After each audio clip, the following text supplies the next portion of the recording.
Hello student, good morning to all. Now we start chemistry lecture और in this lecture we start optical isomerism. Start नहीं मतलब जिस lecture के बाद हमने आपको रिलेशन पढ़ा रहे थे, तो एक रिलेशन में हमने आपको पढ़ाया पेयर ऑफ इनेंशियोमर, बराबर है। तो पेयर ऑफ इनेंशियोमर हमने आपको बताया, पेयर ऑफ इनेंशियोमर,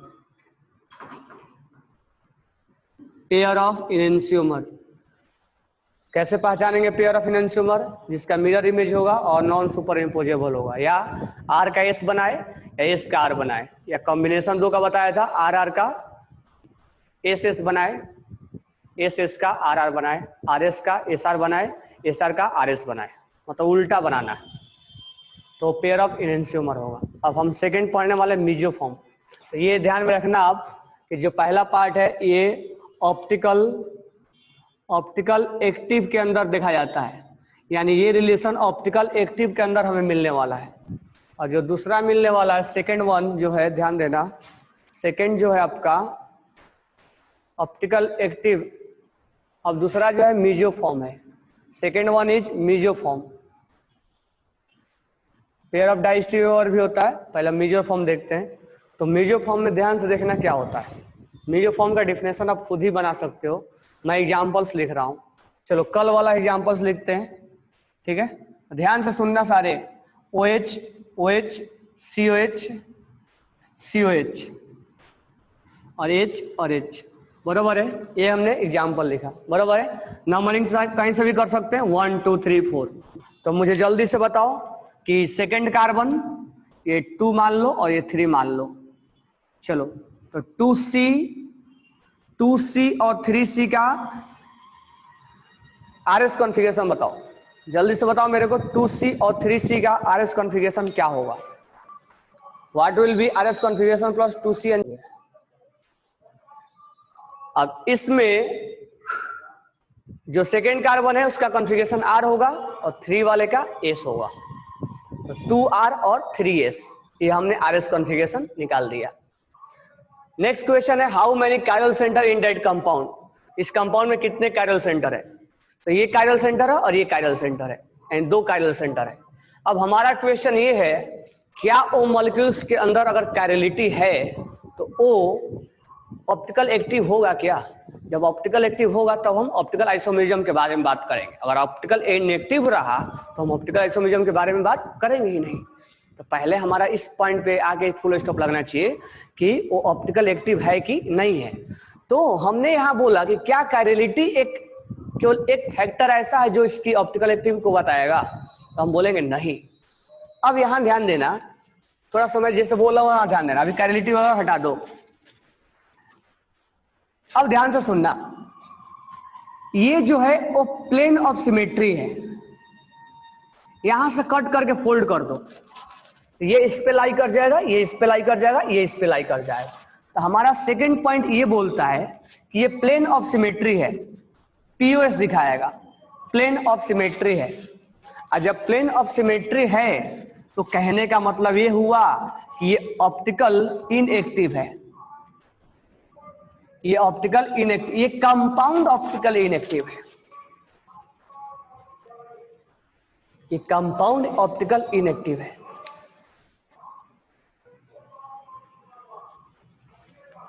तो कंपाउंड ऑप्टिकल इनएक्टिव होता है। अब कायरल से थोड़ा इसको जोड़ते हैं, हमारा R और S आ गया है, यानी R का मतलब राइट क्लॉक और S का मतलब लेफ्ट क्लॉक, ये तो हमें मिला। तो कायरलिटी मिलना एक फैक्टर नहीं, उसके साथ POS और COS नहीं होना चाहिए। ये कंपाउंड POS है, इसीलिए ऑप्टिकल इनएक्टिव है, और ऑप्टिकल इनएक्टिव में कभी हम आइसोमेरिज्म के बारे में बात करेंगे ही नहीं। ये कभी भी ऑप्टिकल आइसोमेरिज्म इसमें होगा ही नहीं, इसमें ऑप्टिकल आइसोमेरिज्म कभी नहीं हो सकता है। ये कंपाउंड कभी ऑप्टिकल आइसोमेरिज्म के बारे में हम बात करेंगे ही नहीं। तो फिर हम इसको पढ़ क्यों रहे हैं? हम एक रिलेशन जानने की कोशिश कर रहे हैं। तो एक रिलेशन क्या है, तो ध्यान से सुनना। ये कंपाउंड हो गया ऑप्टिकल इनएक्टिव, ये ऑप्टिकल इनएक्टिव है, तो कायरल होते हुए भी इनएक्टिव है, ये बड़ी समस्या है।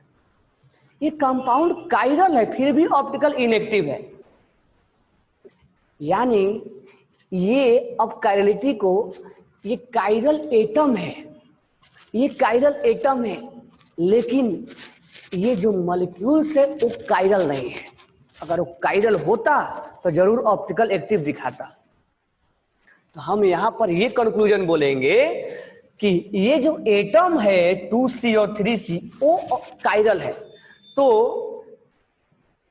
सेकेंड कार्बन और third carbon are chiral atom, ये कायरल एटम है। लेकिन अगर सिस्टम के अंदर कायरलिटी है, इसका मतलब वो पूरे को डिफाइन नहीं कर दिया कि वो पूरा जो ये कंपाउंड है वो कायरल है। तो हम यहां बोलेंगे ये कायरल है, लेकिन ये जो मॉलिक्यूल्स है, ये कार्बन और ये कार्बन, ये एटम जो है ये कायरल जरूर है, लेकिन ये मॉलिक्यूल्स कायरल नहीं है। Molecules is not A chiral. क्यों? अगर कायरल होता तो लाइट को घुमाता, आर में या एस में घुमाता। ये पर्टिकुलर जो है ये वाला कार्बन ये घुमा रहा है, ये भी अपना काम कर रहा है। यानी ये लाइट जब इस पे आ रहा है, जब हम लाइट को इसके अंदर पोलराइज करके पास कर आ रहे हैं, तो ये लाइट को घुमा रहा है, ये भी लाइट को घुमा रहा है, लेकिन लाइट को ये एटम घुमा रहा है। तो हम ये बोलेंगे कि ये जो एटम है वो कायरल है, यानी वो लाइट को टर्न कर रहा है। अब ये जब दो एटम टर्न कर रहा था, उसका मतलब ये नहीं कि मॉलिक्यूल्स भी टर्न कर जाएगा। जो मैं कहना चाह रहा हूं समझना। हो सकता है कि मैं जब आगे जाऊं तो मेरे सामने दो आदमी पड़े हुए हैं, दो रास्ते में आदमी, एक मेरे को ऐसे घुमा दिया, मैं पीछे मुड़ गया, दूसरे ने घुमा के आगे कर दिया। मैं आगे यहां से चलना स्टार्ट किया था, एक ने पीछे घुमाया और दूसरे ने आगे घुमा दिया, और फिर मैं इस रूम से बाहर निकल गया। तो रूम से अंदर इंटर करने के पहले मैं ऐसे था, और रूम के अंदर दो आदमी हैं, और इस रूम के इधर एक ऑब्जर्वर है और इस रूम के बाहर एक ऑब्जर्वर है। रूम के अंदर क्या हो रहा है उसको कुछ नहीं मालूम है, वो दीवार लगा हुआ, अंदर क्या हो रहा है उसको कुछ नहीं मालूम है। तो जो ऑब्जर्वर है वो बोलेगा कि हमने ऐसे फेस करके भेजा है। अब मैं रूम के अंदर इंटर किया तो जो पहला पर्सन मिला वो मेरे को ऐसे घुमा दिया, फिर दूसरा जो मिला रूम के अंदर वाला वो ऐसे घुमा दिया, और फिर मैं रूम के बाहर निकल गया। तो जो ये ऑब्जर्वर और ये ऑब्जर्वर जब कम्युनिकेशन करेंगे तो बोलेंगे मैं ऐसे पास किया, तो बोलेगा बिल्कुल ऐसे ही निकला है।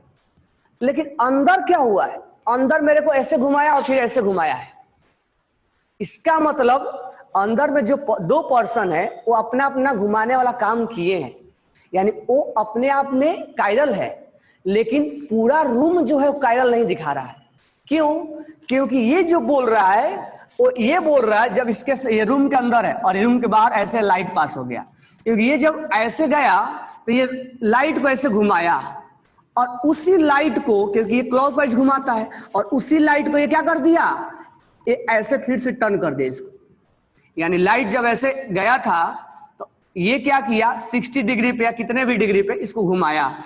जब उसी लाइट को इसके पास आया होगा तो ये लाइट को फिर से 60 डिग्री पे वापस कर दिया, यानी ये घुमा दिया और फिर ये घुमा दिया ऐसे, और लाइट ऐसे ही बाहर निकल गया। तो हमने पास किया था ऐसे और इसने ऐसे घुमा दिया, इसने ऐसे घुमाया तो ये ऐसे हो गया, फिर ऐसे घुमा के ऐसे हो गया, लाइट ऐसे बाहर निकल गया। अंदर जो दो काम हुए हैं, ये घुमाया जरूर है लेकिन ये घुमाने के बाद फिर से सीधा हो गया, और जो ऑब्जर्वर है उसके अंदर नहीं है, ऑब्जर्वर बाहर है।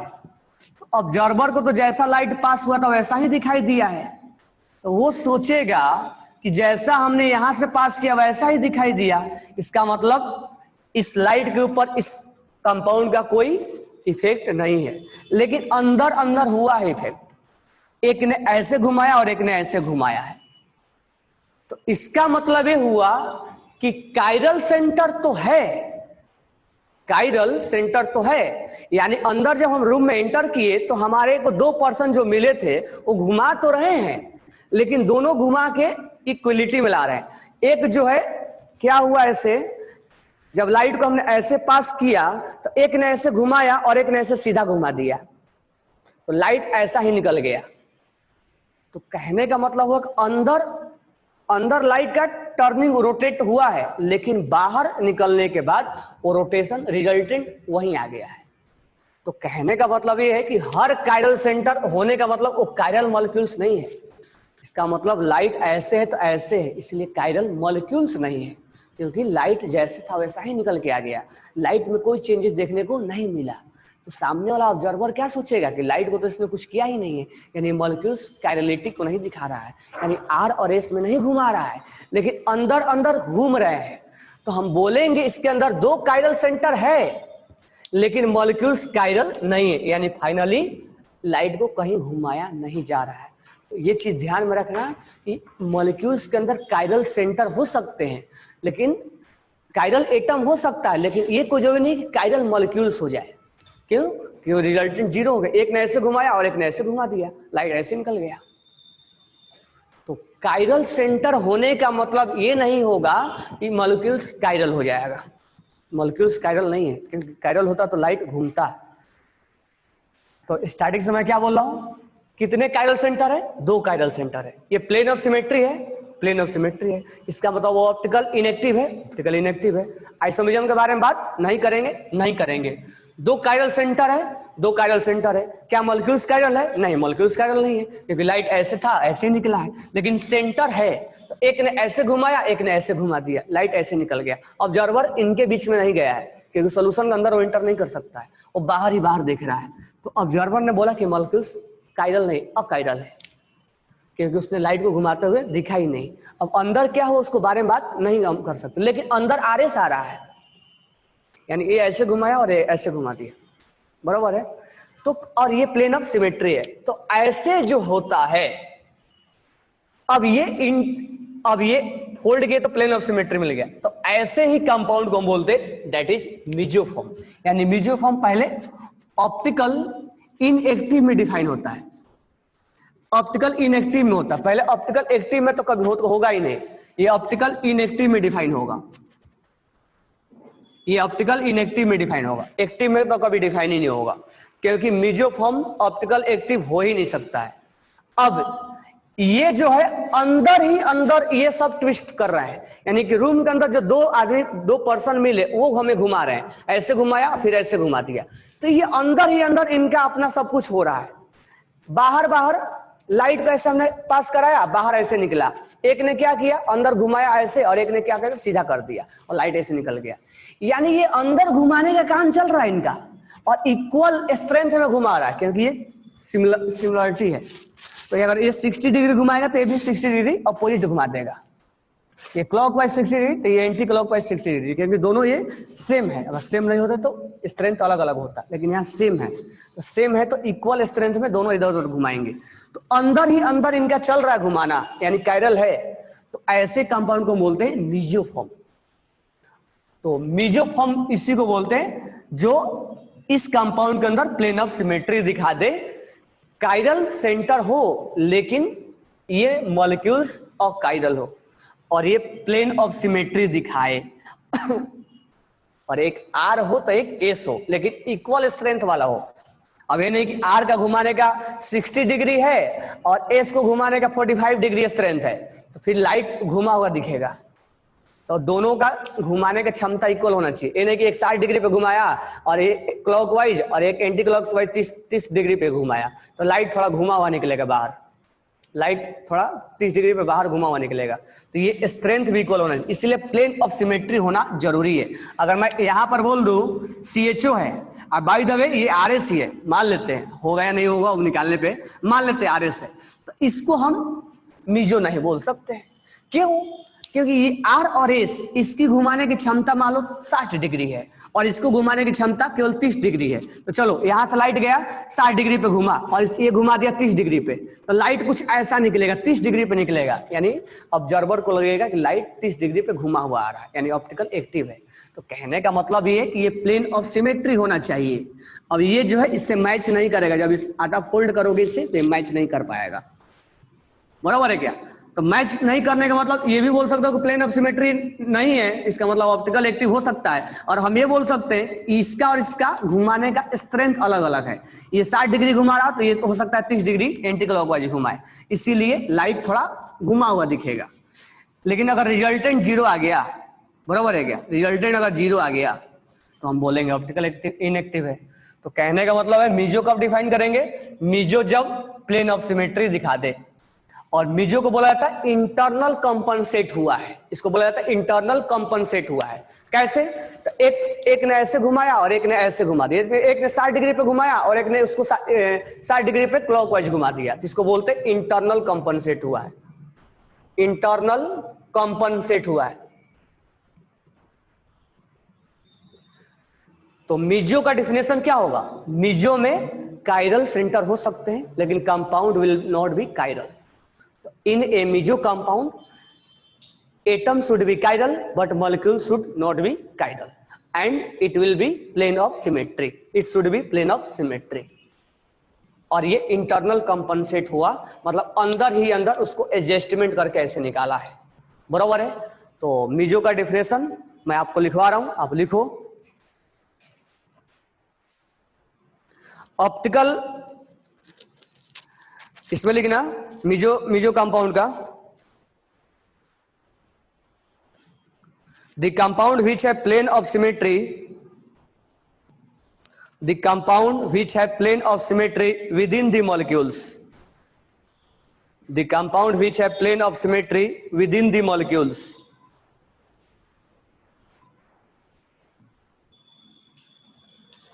द कंपाउंड विच है plane of symmetry within the molecules. One half of the molecules is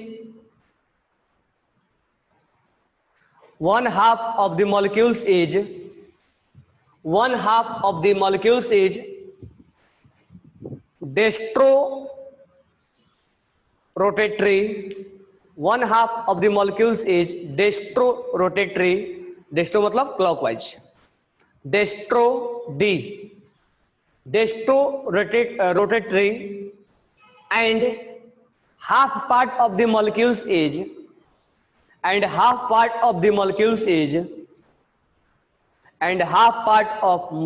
is levorotatory in equal strength, ये नहीं कि 60 डिग्री और 30 डिग्री रहा, ऐसा नहीं चलेगा, equal strength. The half part of the molecules is destrorotatory and half part of the molecules is levorotatory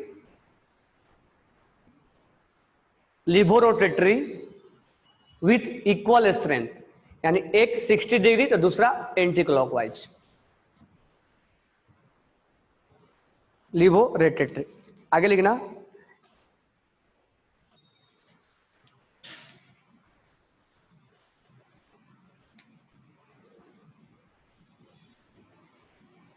in this compound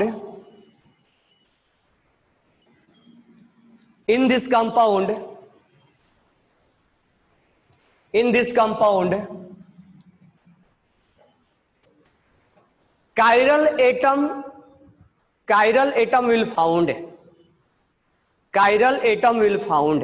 in that compound, chiral atom will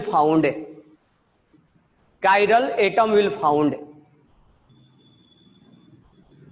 That means RS configuration will found. That means RS configuration will found.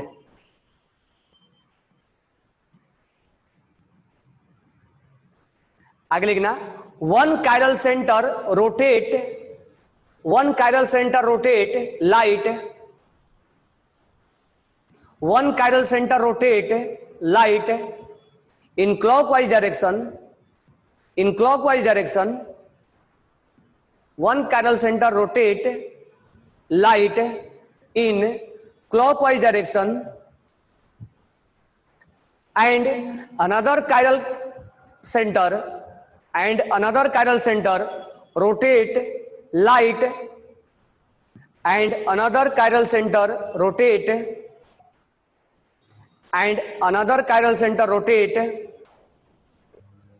light anti-clockwise direction in equal strength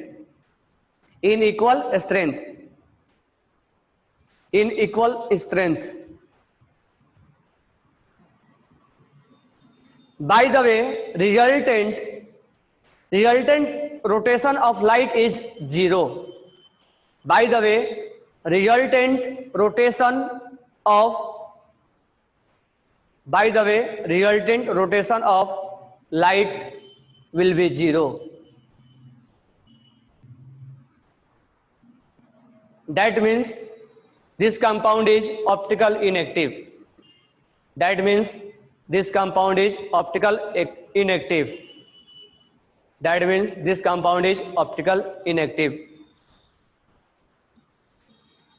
And has plane of symmetry.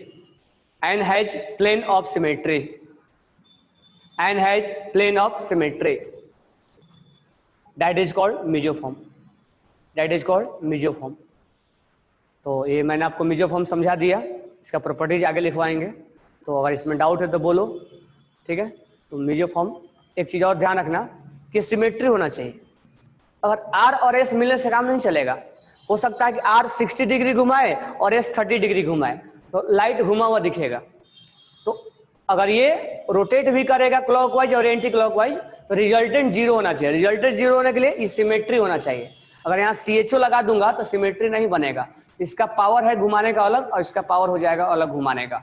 तो ये depend करेगा molecules पे घुमाने का। बरोबर है? कोई doubt है तो बोलो आप। मेसोफॉर्म इज इंटरनल कंपनसेट, मतलब अंदर ही अंदर चीजें जीरो हो जाता है, अंदर ही चीजें ऑप्टिकल इनेक्टिव हो जाता है। तो हमें किसी चीज के मिक्स करने की कोई जरूरत नहीं। जैसे रेशमिक मिक्सचर में क्या होता है, दो चीजें मिक्स करते हैं तब जीरो बनता है। इसमें मिक्स करने की कोई जरूरत नहीं पड़ता है। ये अंदर ही अंदर अपने आप में जीरो बना लेते हैं, अंदर अपने आप में जीरो हो जाते हैं। तो mesoform is internal compensate. Okay, ये प्रॉपर्टीज मैं आगे लिखवाऊंगा। Now next point is racemic mixture. तो मेसोफॉर्म जो होता है इंटरनल कंपनसेट की वजह से ऑप्टिकल इनएक्टिव होता है। अब रेशमिक मिक्सचर भी ऑप्टिकल इनएक्टिव होगा, लेकिन एक्सटर्नल कंपनसेट की वजह से होगा। ये रेशमिक मिक्सचर बिल्कुल आसान है। देखो कैसे जैसे हमने लिया, मान लो यहाँ पर एक कंपाउंड ले लिया, बरोबर है, COH और H यहाँ ले लेते हैं हम, CHO या CH3 ले लेते हैं, OH ले लेते हैं, H ले लेते हैं, बरोबर है। अब इसका एक भाई ले लेते हैं, एक कायरल सेंटर है, COH ले लेते हैं और यहाँ H ले लेते हैं और ये CH3 ले लेते हैं। अगर हम इस सेंटर के बारे में बात करें तो ये POS नहीं है, COS नहीं है, कायरल भी है। ये ऑप्टिकल एक्टिव होगा, बरोबर होगा, ये ऑप्टिकल एक्टिव होगा। ऑप्टिकल एक्टिव है तो इसका आइसोमर्स निकलेगा, बिल्कुल निकलेगा। हम RS निकाल लेते हैं इसका, तो 1 2 3 ये कैसे गया, 1 2 3 S में गया, तो क्या हो जाएगा R। और यहाँ 1 2 3 ये R में गया तो क्या हो जाएगा S।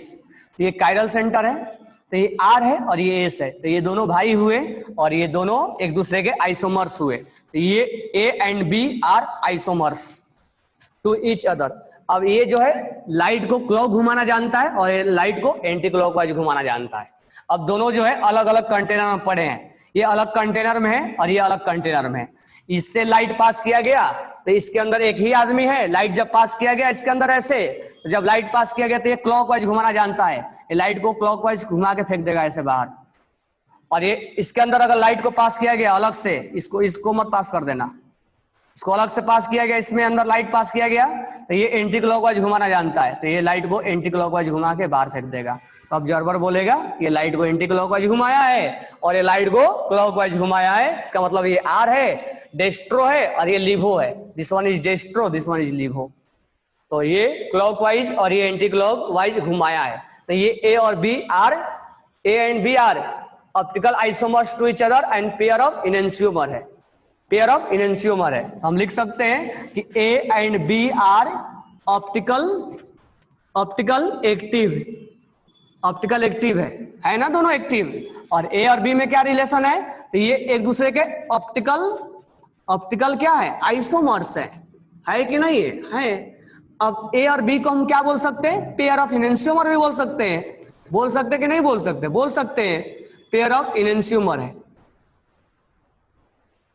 ठीक है, फ्लैग होस्टिंग अब आ रहा है, फ्लैग की तरह बना दिया है, तो ये ध्यान रखना है। अब क्या हुआ, दोनों अलग अलग कंटेनर में है, ये लाइट क्लॉकवाइज घुमाना जानता है और ये एंटी क्लॉकवाइज घुमाना जानता है। हमने क्या किया, बोला कि तुम दोनों एक ही कंटेनर में आ जाओ, जैसे हम सोल्यूशन को मिक्स करते हैं ना, तो हमने ए और बी को, ए प्लस बी को मिक्स कर दिया 50-50%, मतलब इक्वल कंसंट्रेशन में, इक्वल कंसंट्रेशन। यहां ए और बी को हमने मिक्स कर दिया, एक हमने सॉल्यूशन बना दिया, ए और बी को मिक्स कर दिया, दोनों एक ही में आ जाओ। तो जब दोनों एक ही में आएंगे, अब तब तुम जब लाइट पास करवाओगे यहां से, तो लाइट पास कराओगे तो ए क्या बोलेगा, मेरा काम है मुझे करने दो, तो ये लाइट को क्लॉकवाइज घुमा देगा, इसको क्लॉकवाइज घुमा देगा। दोनों का स्ट्रेंथ इक्वल है, घुमाने का पावर भी इक्वल होगा, अलग अलग कंसंट्रेशन नहीं ना, इसका भाई है तो भाई का भी पावर क्या है, इक्वल है, दोनों का पावर क्या इक्वल है। बोलेगा तुम्हें अपना एक काम कर लिए, अब हम बी अपना काम करेंगे, ये मान लो 60 डिग्री में घुमा दिया, इसको 60 डिग्री पे ये सीधा कर देगा, ये ऐसे घुमाएगा और ये 60 डिग्री पे ऐसे घुमा देगा। अब लाइट निकल जाएगा बाहर, एक ऑब्जर्वर जो यहाँ खड़ा है और यहाँ खड़ा है, उसको क्या दिखाई देगा कि लाइट जैसा हमने पास कराया था वैसा ही बाहर निकल गया। इसके मतलब वो सोचेगा कि ये जो है सॉल्यूशन, वो सॉल्यूशन में से कहीं कुछ लाइट का हलचल नहीं दिखा, लेकिन हलचल दिखा है, दोनों ने अपना अपना काम किया है, ये क्लॉकवाइज घुमाया और ये एंटी क्लॉकवाइज घुमाया। तो देखो मीजो से थोड़ा सा डिफरेंट है। अब इसमें हम दो को मिलाते हैं तब हम बोलते हैं कि ऑप्टिकल इनएक्टिव। ये भी ऑप्टिकल इनएक्टिव होता है, ये भी ऑप्टिकल इनएक्टिव होता है, लेकिन ये इंटरनल कंपनसेट है। दिस वन इज एक इंटरनल, मैं दो ही चीज लिखा हूं, इंटरनल कंपनसेट है, इसके अंदर अंदर मिलाने की इसमें कोई जरूरत नहीं है, इसमें मिलाने की कोई जरूरत नहीं है, इसमें मिक्सिंग, इसमें मिक्सचर का नाम है, मिक्सचर। ये एक्सटर्नल कंपनसेट है, मतलब बाहर से मिक्स करना पड़ेगा आपको, जब तक मिक्स नहीं करोगे तब तक ऐसा नहीं देखने को मिलेगा। यानी ए और बी को मिक्स करेंगे, वो भी इक्वल कंसंट्रेशन में, इक्विमोलर में, तब यानी दोनों का इक्विवेलेंट इक्वल होना चाहिए, नंबर ऑफ इक्विवेलेंट इक्वल होना चाहिए, बराबर है क्या, इक्वल कंसंट्रेशन होना चाहिए, नंबर ऑफ इक्विवेलेंट इक्वल होना चाहिए। और ये एक्सटर्नल क्यों बोला गया, क्योंकि बाहर से मिक्स करने वाले हैं, ये अंदर ही अंदर नहीं हो रहा है, जब तक हम दोनों को मिलाएंगे नहीं तब तक ये अपना रंग दिखाएंगे नहीं, अब जब मिलाएंगे तब जाके अपना रंग दिखाएंगे, ये क्लॉकवाइज और ये एंटी क्लॉकवाइज, तब लाइट ऐसे ही दिख जाएगा। यानी ऑब्जर्वर को जैसा लाइट पास किया था वैसा ही उसको दिखेगा, यानी ऑप्टिकल क्या होगा, इनएक्टिव होगा, इनएक्टिव होगा, इनएक्टिव होगा। ये भी ऑप्टिकल इनएक्टिव होता है, तो ए भी ऑप्टिकल इनएक्टिव, ए भी ऑप्टिकल इनएक्टिव, लेकिन एक्सटर्नल के वजह से, ए इंटरनल के वजह से। तो आपको रेशमिक मिक्सचर समझ में आ गया होगा। तो आर और एस को 50-50% मिलाना पड़ता है, इक्वल कंसंट्रेशन में मिलाना पड़ता है, यानी डेस्टो और लिबो 50-50% होते हैं, और ये इंटरनल कंपनसेट, एक्सटर्नल कंपनसेट की वजह से होता है। और लाइट ये ऑप्टिकल इनएक्टिव बनाया दिया जाता है। तो ऑप्टिकल इनएक्टिव का, सॉरी, रेशमिक मिक्सचर का डेफिनेशन लिखिए, equimolar mixture of two optical active form, equimolar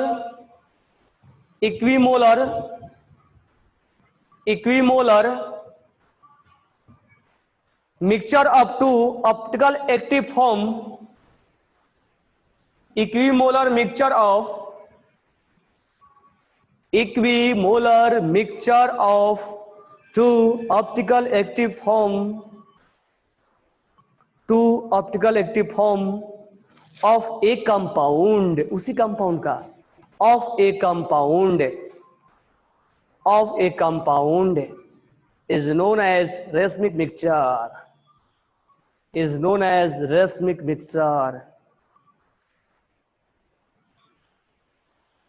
नीचे लिखना, the mixture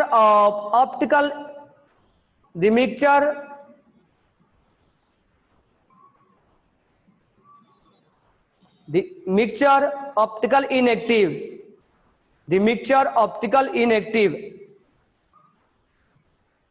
the mixture optical inactive as both form cancel to each other, cancel to each other effect, cancel to each other effect,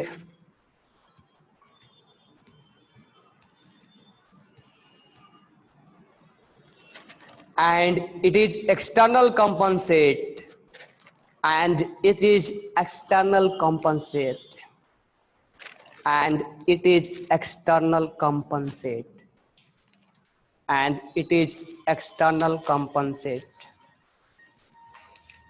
and it is external compensate.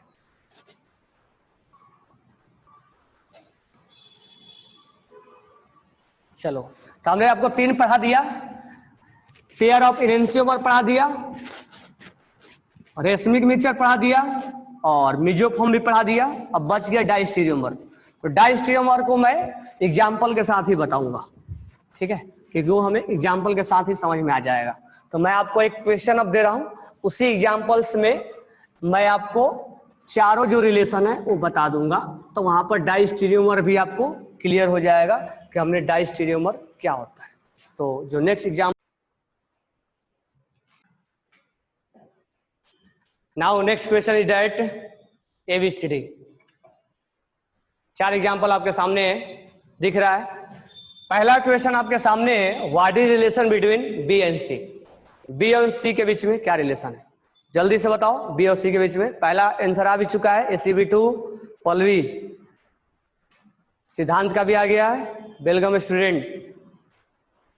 तो B और C का relation कैसे निकालोगे, मैं आपको कैसे बताया हूं रिलेशन निकालने के लिए, RS से। तो चलो बताओ ये कौन सा है, ये 1 2 3 4, सॉरी 1 2 3, ये होगा S। तो क्या हो जाएगा, S होगा तो R हो जाएगा, ये R हो जाएगा। 1 2 3 ये है S, तो R हो जाएगा। इसमें 1 2 3 1 2 3 ये कैसा है, S है, तो क्या हो जाएगा, R हो जाएगा। इसमें देखो ये जो है 1 2 3 ये होगा R, तो क्या हो जाएगा, S हो जाएगा। 1 2 3 ये हो जाएगा R, तो क्या हो जाएगा, S। तो R का S बन गया और S का R बन गया, तो R का SS बन जाना इस बात का इंडिकेट करता है वो पेयर ऑफ इनेंशियोमर है, पेयर ऑफ इनेंशियोमर है। बराबर है क्या,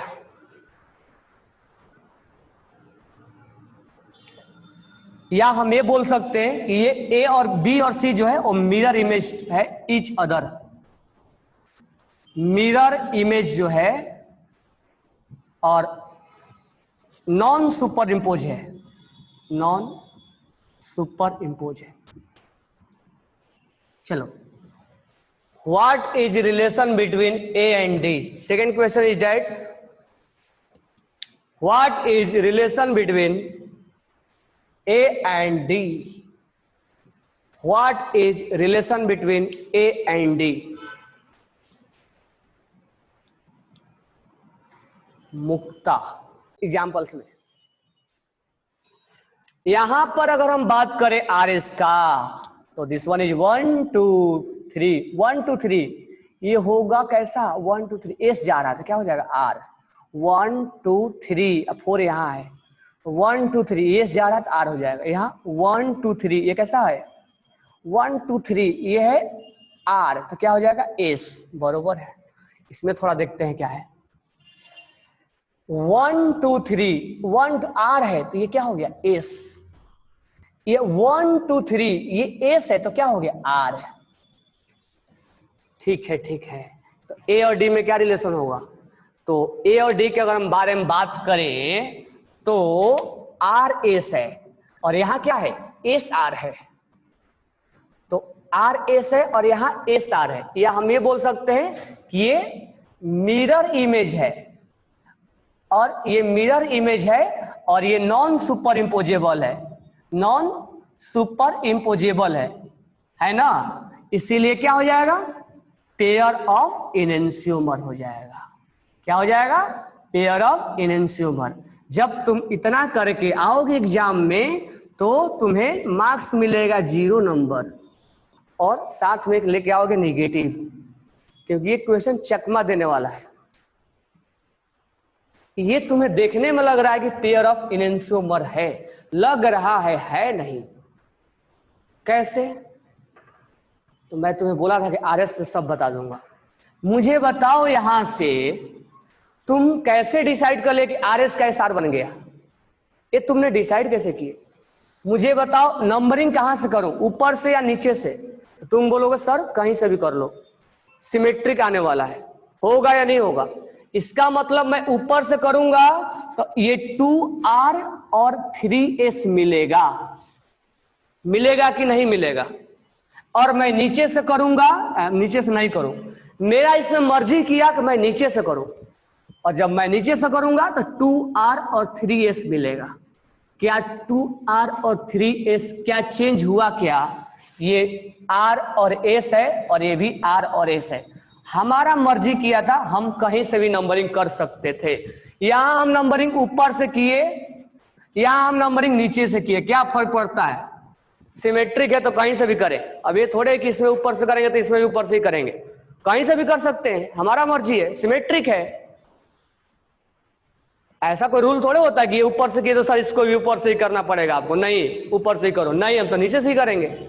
इसमें हमें नीचे से करने से आरएस मिला, इधर ऊपर से करने से आरएस मिला, या ऊपर से करने से आरएस मिला और नीचे से करने से 2s और 3r मिला, 2s और 3r मिला। और यहां नीचे से करने से 2r और 3s मिला और ऊपर से करने से 2s और 3r मिला।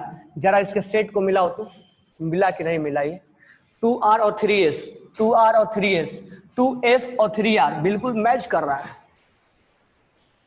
तो जब मैच कर रहा है तो तुम्हें देखने में लग रहा है कि ए एंड डी आर क्या mirror image to each other. इसलिए मैं बोला था आरएस पे तुम्हें सिखा दूंगा, क्योंकि तुम क्वेश्चन गलती कर बैठोगे। बिना आरएस का ये क्वेश्चन नहीं हो पाएगा, तुम कितना भी कर लो ये इधर से उधर नहीं होगा। तो इसका मतलब ये पेयर ऑफ इनेंशियोमर तो 100% नहीं है, सिमेट्रिक है। तो यहां एक नया रिलेशन लेके आएंगे, तो ए और डी के बीच में जो नया रिलेशन आएगा उसको हम आइडेंटिकल बोलेंगे। मतलब ये तो पहले से हम जानते हैं आइडेंटिकल, तो A and D are identical. तो कहने का मतलब ये हुआ, तुम चकमा कब खाओगे? तो तुम हमने बोला था आर का एस बन गया और एस का आर बन गया, तो तुम बोलोगे सर पेयर ऑफ इनेंशियोमर है। लेकिन एक चीज ध्यान रखना, जब नीचे से और ऊपर से नंबरिंग करना तुम एक सिमेट्रिक होता है, तो आर और एस है तो यहाँ एस आर बनने से कोई फर्क नहीं पड़ता है। यानी फाइनल कंक्लूजन ये लिखना कि आर, फाइनल कंक्लूजन ये है कि इधर मैं लिख दूं, फाइनल कंक्लूजन ये है कि आर एस है। अगर एस आर बन गया तो हम ये जरूरी नहीं कि बोलेंगे कि ये इनेंशियोमर है, हाँ तब बोलेंगे जब ऊपर से और नीचे से काउंटिंग नंबरिंग करना अलग अलग होगा, यानी सिमेट्रिक नहीं होगा। यानी सिमेट्रिक के केस में आरएस का एस आर बोलोगे तो वो इनेंशियोमर नहीं है। अगर सिमेट्रिक है, अगर ये सिमेट्रिक है तो ये पेयर ऑफ इनेंशियोमर नहीं कहलाएगा, ये आइडेंटिकल कहलाएगा। अगर असिमेट्रिक है बोले तो यहां पर मैं क्या कर दूं, CHO लगा दूं और यहां पर CHO लगा दूं। अब मुझे इसमें काउंटिंग फिक्स हो गया कि ऊपर से ही करना पड़ेगा, नीचे से नहीं कर सकते। अब तो ऐसे केसेस में आरएस का एसआर बन जाएगा तो हम बोल देंगे इनेंशियोमर है। लेकिन जब वो सिमेट्रिक है तो अगर आरएस का एसआर बनता है तो हम आइडेंटिकल बोलेंगे, इनेंशियोमर नहीं बोलेंगे। इसको लिख लीजिएगा नोटबुक में, आरएस का एसआर अगर बनता है, अगर वो असिमेट्रिक है तभी हम उसको क्या बोलेंगे, पेयर ऑफ इनेंशियोमर। ये आप पंच लाइन है, इसको ध्यान से क्लियर करके रखना, बरोबर है क्या? राइट डाउन, ए इज मीजोफॉर्म, ए अपने आप में इंटरनल कॉमन सेट है। ये इधर घुमाएगा, ये इधर घुमाएगा। ए इज मीजो, मीजोफॉर्म है, ए क्या है, मीजोफॉर्म है, और डी अपने आप में मीजोफॉर्म है, डी इज मीजोफॉर्म। ये मीजो नहीं है, this is not a meso, क्योंकि हाफ एन इक्वल पार्ट में डिवाइड करने पे नहीं हो रहा है, ये हाफ एन इक्वल पार्ट में डिवाइड हो रहा है। तो A and D are mesoform, B और सी इज नॉट ए मीजोफॉर्म। मतलब ये नहीं बोल रहा है कि अलग अलग, ये ए अपने आप में मीजो है, डी अपने आप में मीजो है, बी अपने, दो चीजों को मिलकर मीजो को डिसाइड नहीं किया जाता है, मीजो अपने आप में डिसाइड होता है। हमारा मान लो बॉडी है, आधा जो पार्ट है वो क्लॉकवाइज घुमाना जानता है और आधा पार्ट एंटी क्लॉकवाइज घुमाना जानता है। हम अपने बॉडी के अंदर चेक किया करेंगे, तो हम मीजो अपने बॉडी में चेक करेंगे, और रेशमिक दो चीजों को मिलके, यानी हमारे जैसा एक और होगा, हम अगर राइट क्लॉक करेंगे तो एंटी क्लॉकवाइज क्लॉक करना जानता होगा।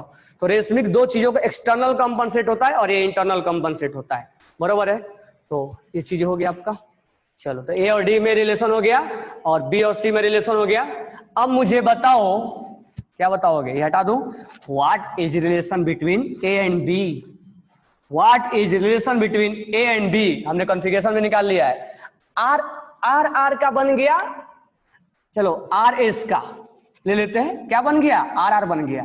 या उल्टा भी लेंगे तो एक चेंज हो रहा है, एक चेंज नहीं हो रहा है, एक चेंज हो रहा है और एक चेंज नहीं हो रहा है, ऐसे को बोल दोगे पेयर ऑफ डाइस्टेरियोमर।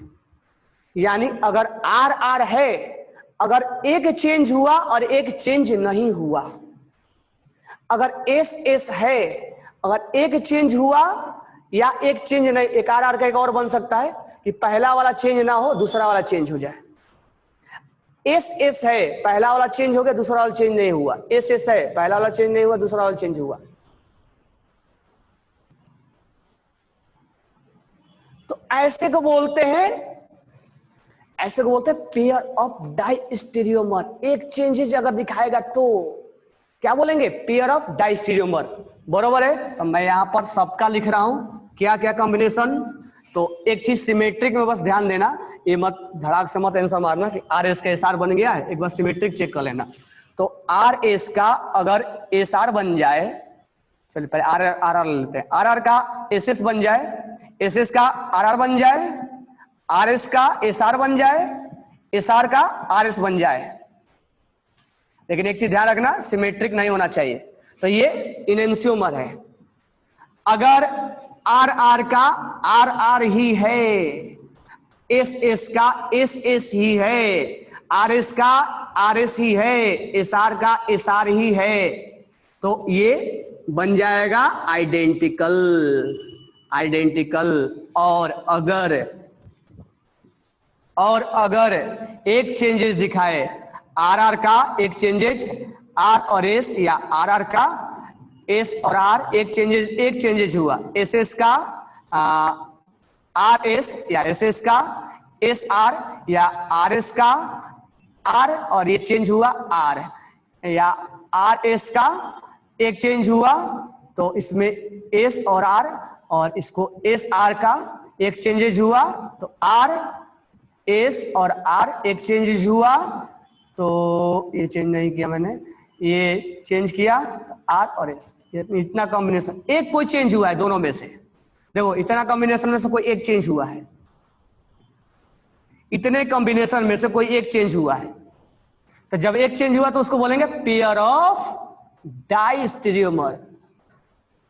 डाइस्टेरियोमर यानी pair of diastereomer mirror image नहीं होता है और नॉन सुपर इम्पोज। जब मिरर इमेज होगा ही नहीं तो नॉन सुपर इम्पोज का, तो pair of enantiomer is not a mirror image, not a mirror image.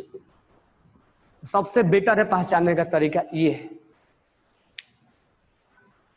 Sir मेजोफॉर्म पे क्वेश्चन कैसे होंगे? इसमें बोला जाएगा कि 4 ऑप्शन में लिख दिया जाएगा, बोलेगा कौन इसमें मेजोफॉर्म दिखाएगा, ए या बी या सी या डी, तो तुम बोलोगे ए और डी विल शो मेजोफॉर्म। लेकिन ए और डी मिल के नहीं करेंगे, ए अपने आप में मेजो होगा, डी अपने आप में मेजो होगा, बराबर ना। चलो तो आज का लेक्चर